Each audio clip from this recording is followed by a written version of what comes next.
What's up, everyone? Thanks for tuning in, Mo Mellow Leather. I had this paracord here, a bunch of it, and I put it on here on my EDC so I can put it around my neck if I wanted to.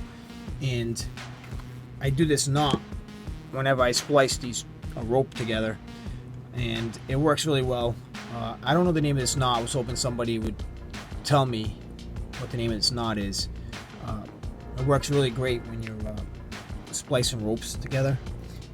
I'm going to duplicate this rope knot in a minute, but I went looking in this handbook to see the name of the knot that I did, and I could not find the knot in here. This is a handbook for riggers. It shows a lot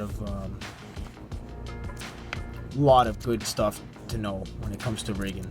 You know, the capacity of a cable, thickness, how much weight that cable can hold, splicing cable together, putting Cosby clips on there, and it shows a bunch of knots in here too that are really great.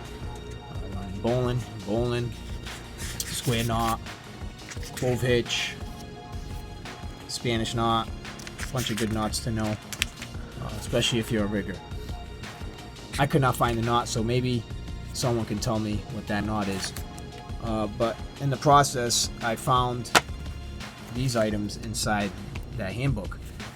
My old certification that I let expire. I got to recertify. A lot of welding coming up, a lot of work. This here, a little guide for rigging. It's like a smaller version of that book, just the basics about the wire rope slings, picking points, proper way to put Cosby clips on a cable, crane signals. Found that, and I found World Trade Center stuff that I saved from when I was out there working in the hub. Here's one of the tags that I took after we installed it. Basically the rebar shows up straight and we bend it in the field. They have a machine out there. They bend it, cut it to size, then they put these tags on it, and then we install it. And then they put concrete on it, of course. So just to get an idea how much rebar weighs, 3 number 10s at 29.5 feet weigh 381 pounds. So divide that by 3, you know how much one of them weighs. Here's a rule book they gave me when I went there and I did the orientation. Do the orientation, they do a background check, and then they take a picture.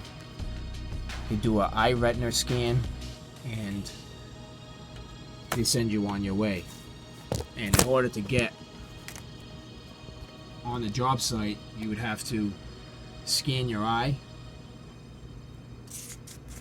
punch in a code, scan your card, or all 3. And there was a security guard there at the gate at all times. So a lot of security over there. And there's a map that they gave me when I started there.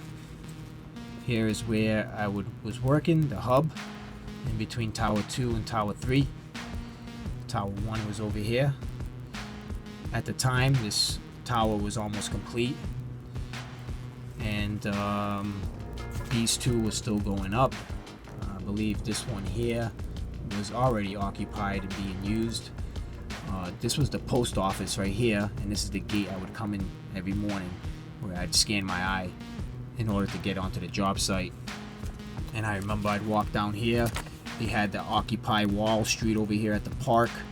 There was a park over here. And yeah, I'd have pizza, get some pizza. Who doesn't like New York pizza? I used to eat that almost every day, take advantage of it while I was there. And I'd go to the church over here in Trinity Place. It was a church, big tourist attraction, and I'd have lunch over there in the shade, and I believe that's where Alexander Hamilton is buried. So that was a cool experience, once in a lifetime experience. You know, you go out working out there, and I was a tourist at the same time, so I was also, you know, looking at, you know, tourist attractions. You know, I went to the memorial. You know, I walked around Wall Street, saw a few things, did what I could see when I was out there. But I wanted to share that with everybody. I forgot I even had this, and I just happened to try to see what that knot was, and I came across this. So I wanted to share that with everyone real quick. I had my old phone I lost. I had a lot of footage and pictures. I wish I didn't lose that phone. I would have more to share. But let me duplicate this knot real quick, and maybe somebody can tell me what the name of that knot is. So basically, to splice the two ends together, I'll loop one end like so. I'll take this end, put it through the loop.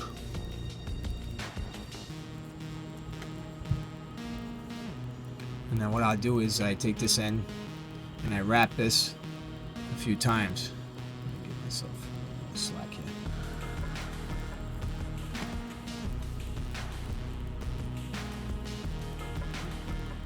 Okay, wrap this a few times. I'm gonna go 3 times. And then I take this end and you put it right back through that loop that you first made. Then you tighten it up, pull both ends, holding that. Now it becomes like a noose, as you can see.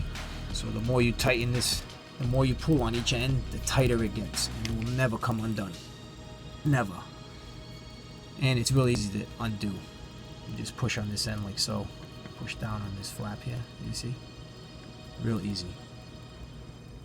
And that's how most rigging knots are designed. They're designed for you to make the knot real quick, and then if you want to undo it, it's real quick. It's usually a quick pinch of the rope, and it comes right undone when you pull one end. And that's what I did there. So do it again, real quick. Make a loop. I wrap that a few times. 1, 2, 3. Come back around through that first loop I made.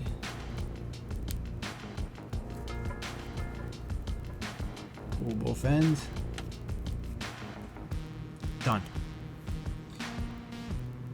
So that's a knot I tend to use most of the time when I'm splicing 2 ropes together, especially since it's so easy to undo. Like I said, like it's just as easy as pinching the rope a little bit. That's it. And then I just pull on that end right there, and it comes right undone. It's amazing. But when you're pulling on the ends like this, it's strong, but it comes undone so easily, just like so. And that's how most of these knots are designed for riggers. They're designed to hold, work really well, but you want to be able to undo them really fast, so you're not spending 20 minutes undoing a knot at work in the field. So what I'm going to do with this is I'm going to leave this like this. I'm going to burn these ends with a lighter, and that's that. And my EDC is complete now with the paracord on there. Thanks for viewing. Stay tuned. Future videos. Later.